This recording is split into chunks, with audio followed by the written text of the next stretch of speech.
Bonjour Esteban, Ouais, salut, ça va ou quoi? ça va bien et toi? Oui, très bien. Du coup, tu es là pour l'interview signature. Ouais, ok, Donc, je savais pas. Je vais te poser quelques questions sur ton enfance et sur ton métier. Et à la fin, tu auras ton propre cocktail réalisé par notre mixologue. Trop bien. Voilà. Ok, oui, oui, c'est vrai si j'étais un peu au courant du concept, mais pas trop non plus. Ok. Mais sachant que en ce moment j'ai hyper mal au crâne dès que je bois de l'alcool, ben j'étais quand même chaud, mais en même temps ça me fait mal. Sauf les cocktails hyper acides. Ah oui, bah, il va te faire un cocktail super Genre acide. vraiment acide, genre un truc qui nettoie le ventre, quoi. C'est ma petite consigne au cas où s'il y a un cocktail qui se prépare. De l'acidité, un truc qui, tu vois, qui fait mal à l'émail des dents. Voilà, un truc comme ça, je crois que ça passe. Bah, de toute façon, il est à côté de nous, donc au moins, il a les recommandations. J'ai l'impression qu'il est pas loin, ouais. Est-ce que tu peux nous raconter un petit peu ton enfance et nous décrire l'enfant que tu étais? Waouh, c'est hyper intime.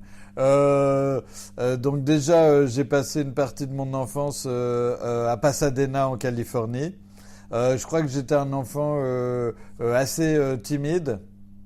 Genre j'étais un peu les anives, je préférais rester un peu dans le coin du salon, pas trop jouer avec les autres. Mais en même temps j'étais sympa parce que j'avais le prix de camaraderie un peu. Mais tu le donnes souvent au type qui est sympa mais qui est pas non plus... Enfin tu vois c'est un peu le gars qui est gentil quoi. C'est pas forcément que t'es le meilleur pote de tout le monde en fait. Ensuite, je suis devenu un peu plus euh, genre un peu plus bavard et tout, mais c'était plus au lycée. Une fois que j'étais en France et que j'avais fait enfin je me rappelle vraiment de ça, que j'avais fait un exposé sur l'Aquitaine et sur le foie gras et la Dordogne. Et là du coup, je me suis dit ah ouais machin, et puis j'avais fait un peu un petit show. Et j'avais distribué des pruneaux d'Agen à tout le monde et tout. Et du coup, je me suis senti un peu plus une âme de entertainer. Ok. Ça a vraiment marqué un truc. J'avais eu la meilleure note en plus. Et j'avais passé un extrait du film L'aile ou la cuisse avec Louis de Funès quand il déguste plein de trucs, genre un peu en mode gastro de Dordogne du Périgord. D'accord. Et je crois que c'est en Aquitaine. Et c'est à partir de là que tu es devenu l'élève célèbre du lycée ou du collège? Non, c'est après. Enfin, après, non, je ne suis jamais devenu cet élève-là. Mais après, c'est de là qu'est parti le groupe de musique. En fait, c'était des potes de mon lycée, mais avec qui j'étais pas vraiment pote. Et du coup, en fac, j'avais pas grand-chose à faire. Et du coup, je me suis mis à squatter un peu avec eux. Et là, on a créé le groupe. D'accord. Et du coup, on peut le dire, je pense que tu es le fils de Philippe Clerc. Ouais, c'est vrai, c'est pas un secret non plus. Avec un Enfin, grand... c'est un secret, mais mal gardé. Ouais, parce que maintenant tout le monde le sait. Oui, oui. Avant, je disais pas trop. J'étais là, ouais, après, on va me dire, machin, oui, c'est gras, ça, non, non. Mais en fait, vu que ça fait hyper longtemps qu'on n'entend plus parler de lui, et puis que, bah, en fait, ses films sont plus très vus, parce qu'il est réalisateur, il l'était, et bah, du coup, vu que là, je ressors ses films, bah, je suis obligé d'assumer quand même la paternité, quoi. Ah oui, parce qu'en faisant de sa promo, vaut mieux. Ouais, voilà, ouais. Du coup, donc comme tu dis, c'est un réalisateur français qui t'avait quand même joué dans 2 de ses films. Oui, c'est vrai. Même plus, hein. Okay. 4 en tout. Dans 4 de ses films. Oui, je crois. Est-ce que c'est ça qui t'a donné envie Même 5, j'ai dû gratter un petit rôle un peu... Enfin, tu vois, à chaque fois, j'essaie de gratter un petit rôle, un truc. Une fois, je mords les fesses d'un acteur hyper connu, Jerry Lewis. Une autre fois, je mords le doigt d'un autre acteur connu, Aldo Macione. Une autre fois, je fais les poches de Aldo Macione aussi. Dans un tramway, je suis un petit pickpocket. Enfin bon, voilà. J'ai des petits rôles comme ça, des petites apparitions, des guests.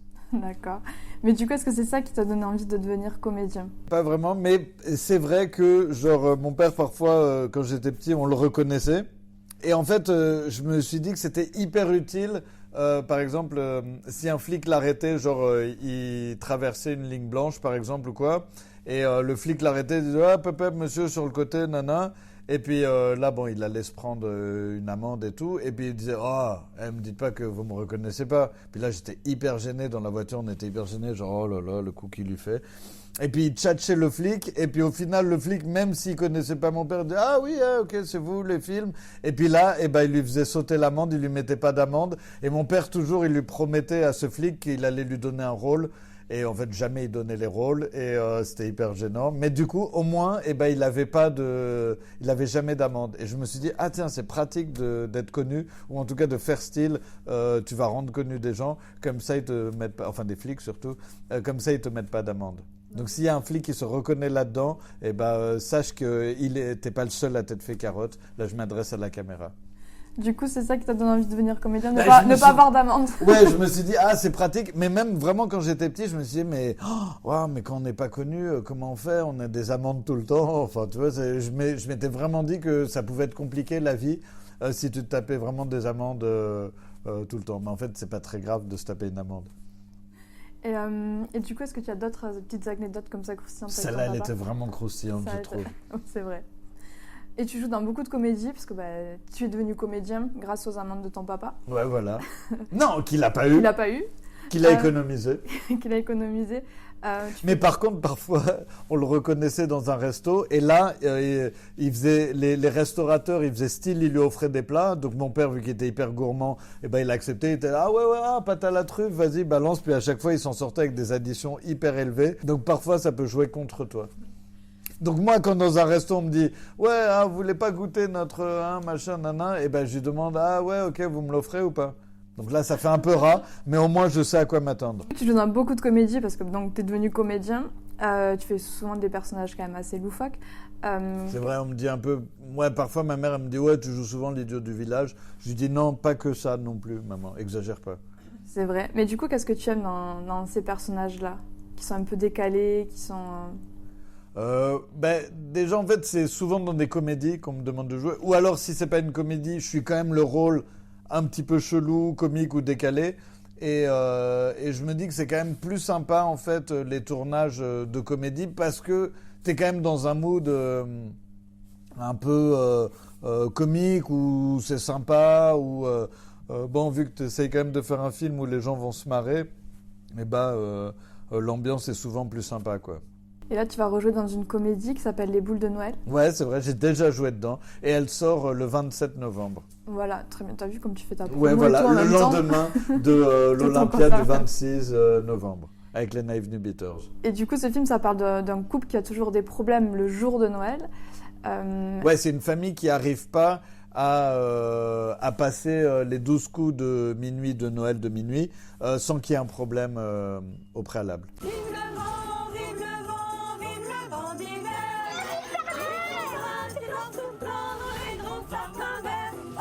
D'abord, on ouvre mes cadeaux. Papa, c'est une bougie. Hein? C'est exclusivement à Noël. Que quoi? Que ça se passe mal. Ce soir, personne ne quittera cette maison avant le dernier coup de minuit. 4 heures à tenir. Qu'est-ce que c'est? Qu'est-ce que c'est?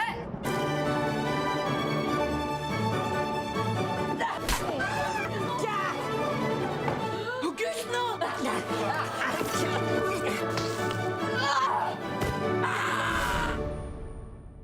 Et du coup, est-ce que tu peux nous pitcher ton personnage? Moi, je suis un peu la pièce rapportée de la famille. Et en fait, il y a la grand-mère qui m'aime pas trop parce que je lui ai donné des petits-enfants. Bref, des arrière-petits-enfants. Et il y en a un qui louche. Alors du coup, je suis un peu la tête de turc, genre waouh, je suis la pièce rapportée qui a amené des enfants qui louchent dans la famille. Donc c'est pas cool, alors qu'il y a aucun mal à loucher, vu qu'ils portent des lunettes qui le font plus loucher. Ok. Et du coup, toi, ton pire souvenir de Noël, est-ce que t'en as un? Disons que ça reste toujours une fête un peu chelou, je trouve. Mes parents, je sais qu'ils invitaient souvent en fait les célibataires un peu du quartier à fêter Noël. Donc souvent nos Noëls étaient assez caustiques parce que c'était quand même un plan drague pour quelques célibataires qui étaient du quartier quoi, ou qui étaient des potes à nous. Donc, soit ça matchait le couple, ou soit ça matchait pas. Et quand ça matchait pas, c'était vraiment, ça partait en embrouille. Enfin, 2 fois, j'ai vu qu'ils avaient essayé de caser Alain, notre voisin, et Alain, il s'est embrouillé 2 fois avec la personne. C'était assez caustique quand même. J'ai fait un Noël aussi où il y avait ma cousine qui avait fait les poches justement des invités célibataires. À chaque fois, il y avait des trucs un peu bizarres. Mais c'était plutôt sympathique comme ambiance. D'accord. C'est ça Noël aussi. Oui, heureusement. Et avant de passer du coup de parler de ton groupe, Naive New Betters, il faut révéler que tu as 3 identités. Donc celle de naissance, donc Michael Ben Sassoon, devenu Esteban pour la comédie et David Borghi pour la musique. Du coup, pourquoi avoir choisi 2 pseudonymes? En fait, c'est un peu pour créer le show aussi. Alors c'est vrai que c'était un peu inspiré de David Bowie, mais un peu en plus chiant, quoi. Donc David Boring. Ensuite, on m'a demandé de jouer dans un court-métrage. Et je voulais pas réutiliser David Boring parce que j'avais peur que mes potes de la musique ils me disent « Ah, mais David Boring, ça appartient un peu à Naive New Betters. » Donc j'avais peur de leur... Bon, c'était une parano de ma part. Mais j'avais peur qu'ils me demandent de l'argent si je faisais des cachets dans le cinéma. Genre, ouais, donne-nous 10% parce que quand même, David Boring, c'est un peu déposé Naive New Betters. Parce que Naive New Betters, c'est quand même déposé. Mais du coup, c'était un peu ma parano de ma part. Et je jouais dans un court-métrage qui s'appelle La vie parisienne, qui est hyper bien, qui a un peu eu des prix et tout, machin. Mais là, je faisais le rôle d'un mec, un sex addict en pleine période d'abstinence. Et donc, je me suis dit, je vais choisir un peu un nom un pseudo un peu d'acteur porno mexicain, vu qu'on disait tout le temps que je ressemblais à un Mexicain. Donc, je me suis dit Esteban, mais Esteban, c'est pas du tout mexicain. Mais enfin, bon, c'est pas grave, je croyais que c'était. Et donc, voilà, c'était mon choix de pseudo, c'est orienté vers là. Mais ensuite, il y a eu un serial killer qui s'appelait Esteban et ma mère, elle m'a dit « Non, mais c'est horrible ce nom, tu devrais changer de pseudo et tout. » Et bon, vu qu'on veut toujours contredire ses parents, j'ai gardé Esteban. Ok. Et est-ce qu'avec toutes ces identités, tu te sens un peu comme Zorro ou un super-héros? Non, pas forcément super-héros. C'est un peu plus comme les rappeurs qui ont plusieurs pseudos, quoi. Je trouve ça assez cool et stylé. Mais en même temps, ensuite, fiscalement, ça pose des problèmes parce que parfois, je dois dire « Ah mais non, mais ça c'est mon pseudo ». Parfois même, on me met des contrats de travail au nom de Esteban et je suis là « En fait, ça n'existe pas vraiment ». Enfin bon, et je suis obligé de me justifier. Et puis aussi, je reçois pas tout le temps les bons courriers parce que David Boring, c'est un peu, en fait, c'est un peu une galère administrative d'avoir plusieurs pseudos. Donc, je le conseille à personne. Comment tu as rencontré du coup, alors je sais pas si je vais bien les dire, mais Martin Luther B. King, c'est ça? Ouais, c'est ça, c'est bien dit. Et Eurobellix. Et Eurobellix. Donc comment... C'était des potes du lycée. Ok. Et j'ai lu dans une interview que tu disais qu'au tout début, chacun maîtrisait pas vraiment sa partie, parce que toi tu rappais, c'est ça? Ouais. Il y a Eurobellix qui était la boîte à rythme et Martin qui faisait la guitare. Et tu as dit à Radio France qu'au tout début, personne ne maîtrisait vraiment son art. Alors du coup, comment on crée un groupe et comment on a autant de succès après? Non, mais je dis on maîtrisait pas. Enfin, on le faisait à notre sauce, quoi. Bon, c'est vrai que on le maîtrisait moins. Peut-être le guitariste, lui, il jouait un peu mieux, mais à la base, il jouait plus du hard rock. Donc là, ce qu'on faisait, c'était clairement pas du hard rock. Donc peut-être, il maîtrisait un peu moins aussi son instrument dans d'autres styles, quoi. Et nous, on le poussait à pas trop faire du hard rock, quoi. Mais c'est un peu comme tous les groupes. Tu commences, je sais pas. Tu t'apprends en même temps et même encore aujourd'hui, je sais pas, on apprend des trucs et je sais même pas si on maîtrise tout aussi bien, mieux, en tout cas un peu mieux, mais tu maîtrises jamais vraiment totalement ton instrument ou t'apprends tout le temps ou alors tu désapprends et du coup c'est aussi ce que tu crées. T'as pas besoin de technicité de fou pour créer des trucs qui sonnent bien, quoi. Enfin, je pense. Enfin, j'espère. Enfin, je crois.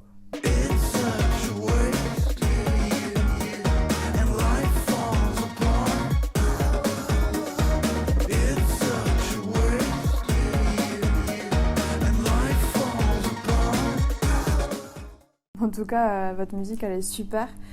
Et depuis... merci, je te remercie du compliment. Non, mais c'est vrai. Et depuis vos débuts, vous avez quand même des musiques qui sont très solaires. Chaque morceau, ça donne envie quand même de danser. Ouais, moi j'aime bien quand on nous dit « Ah, je le passe le matin sous la douche, ça me fout la pêche ».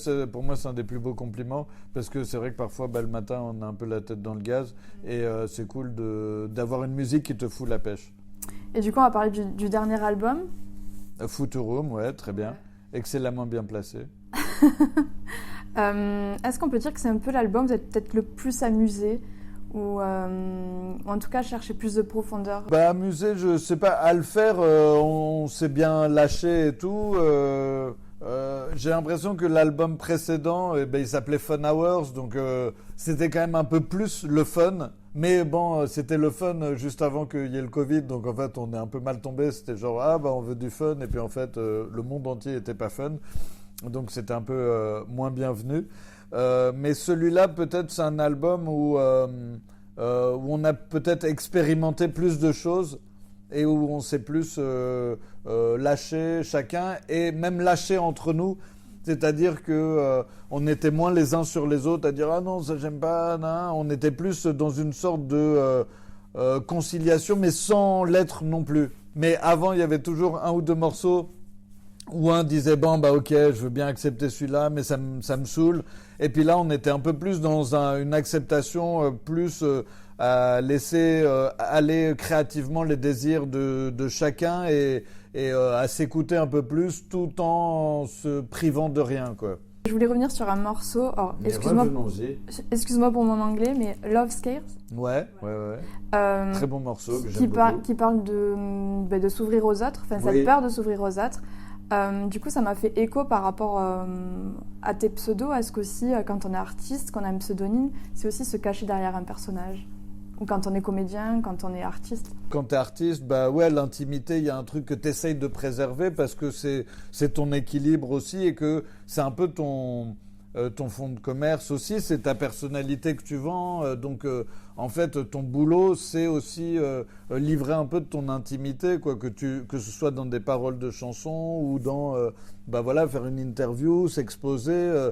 Du coup, c'est un peu ça que tu sacrifies aussi. Donc, les pseudos, ça sert à ça. Mais je trouve que globalement, c'est pas si évident de s'ouvrir aux gens, que ce soit n'importe qui, que tu sois artiste ou pas.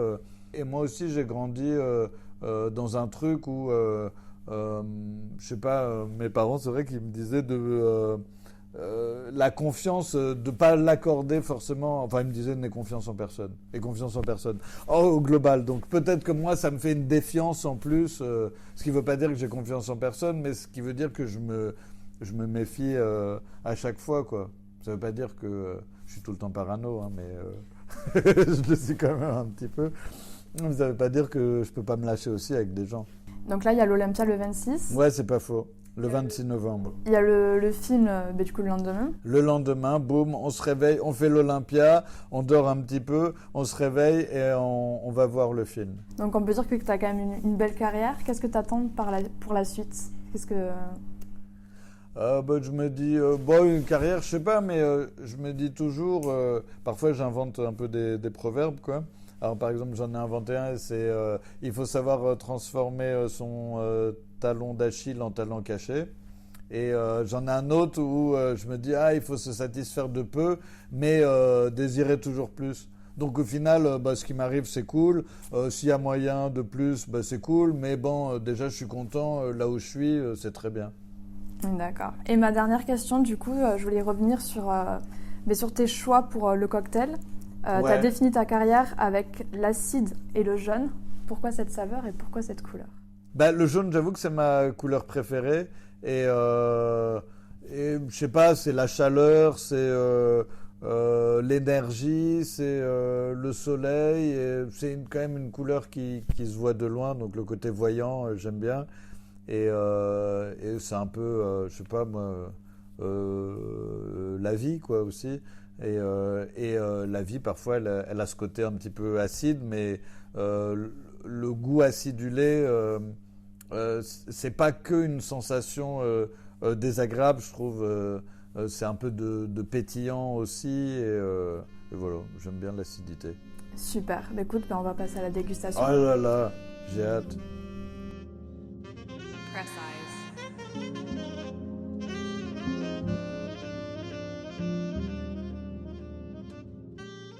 Waouh.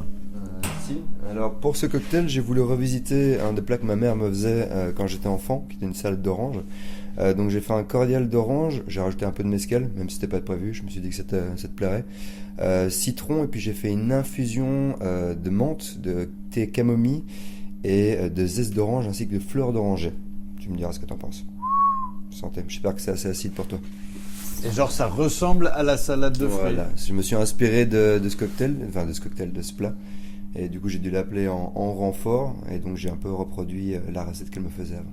Ah ouais, t'as dit ouais, s'il te plaît, passe-moi vraiment la recette précise pour que je Exactement. Donc, respecte. Voilà, donc c'est un cocktail nostalgique. Ok, ça je peux les manger? Ouais, bien sûr. Je t'ai fait une déshydratation de zeste d'orange. Trop bon, hyper acide. Du coup, est-ce qu'il te ressemble ce cocktail? Attends, je regoute. Tu peux le terminer si tu veux, c'est ton cocktail.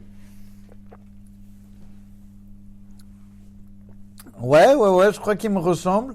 Je trouve, je crois qu'il est plus léger, plus fin que moi.